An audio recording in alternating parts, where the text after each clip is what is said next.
नमस्कार मंडळी, आपण पारू मालिका 2 जुलैच्या भागामध्ये काय झालं ते पाहणार आहोत. पारू रडत असते आणि सावित्रा आत्याला सांगते की आत्यानं मला आज खूप जास्त आईची आठवण असते. आई असते तर मी खूप रडले असते. मग सावित्रा काहीच बोलत नाही. तुम्ही पण खूप बदलला आहात सावित्रा, तर ज्यावेळेसपासून तुम्हाला हे सत्य माझं कळलं आहे त्यावेळेसपासून. मग सावित्रा म्हणते की हो, आता अहिल्यादेवीनंतर तुम्हीच तिथल्या मॅडम आहेत ना, त्याच्यामुळे तुम्हाला मॅडमच म्हणावं लागेल ना. मग पारू म्हणते नाही, मॅडम किंवा फॅडम म्हणायची गरज नाही आहे, मला तुम्ही फक्त पारू म्हणा. त्याच्यातच मला खूप चांगलं वाटत आहे. आणि आता प्लीज हे सत्य कोणाला सांगू नका ना. मग सावित्रा म्हणते हो ठीक आहे, मी हे सत्य कोणाला सांगत नाही. इथे सीन चेंज झालेला असतो. सगळे डायनिंग टेबलवर सकाळी नाश्ता करण्यासाठी आलेले असतात. पारूने मस्त शिरा बनवलेला असतो. सावित्रा आता म्हणते की अगं, घरामध्ये काय वातावरण चालू आहे आणि तू काय गोडधोड बनवलं आहेस. मग पारू म्हणते की हीच वेळ आहे वाईट वातावरणात गोड खाऊ घालायची, म्हणजे सगळं वातावरण थोडंसं चांगलं होईल म्हणून.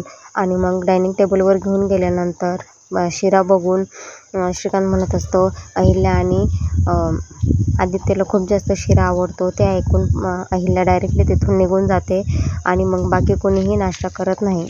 मात्र श्रीकांतने घरात घेतल्यामुळं ती पटकन जाऊन तिथे खात बसते. अहिल्यासाठी जेवण घेऊन गेलेले असते आणि अहिल्याला म्हणते की दिव्याई जेवण करा ना, कुणी जेवण केलेलं नाही आहे कालपासून. तर मग दिव्याई म्हणतात मला भूक नाही आहे, तू हेही जेवण घेऊन जा. मग पारू म्हणते की दिव्याईना आदित्य सरांची काहीच चूक नाही आहे. जी चूक झाली आहे ती सगळी माझी चूक झालेली आहे.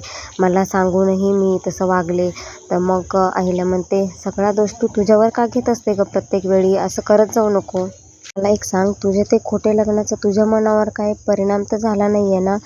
मग पारू 2-3 मिनटं विचार करते. जर मी सांगितलं तर अहिल्यादेवी कधीच आदित्यचं तोंड बघणार नाही, त्याच्यासाठी मी नाही सांगितलेलंच बरं असं म्हणत असते.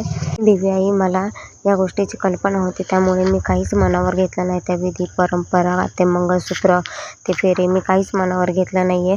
मग अहिल्या कुठेतरी अहिल्याला चांगलं वाटतं की हिने मनावर घेतलं नाही आहे. मला माहिती आहे तू खूप गुणी मुलगी आहेस. मग ती तिथून निघून जाते आणि खाली आल्यानंतर दामिनी असते. दामिनी मग तिच्या हातातला ताट घेते आणि म्हणते मी रूममध्ये जाऊन जेवण करते. ते करून घेत आहे, स्वतःलाच त्रास. तिथे मग दिशा जाते आणि दिशा म्हणते मला तू सांगू शकतोस ना आदित्य, असं नको वागू, स्वतःला का त्रास करून घेतोय. आदित्य तिला म्हणतो तू इथून जा म्हणून. इथेच एपिसोड संपतो. अशाच नवीन अपडेटसाठी चॅनलला लाईक, शेअर, सबस्क्राईब करायला विसरू नका.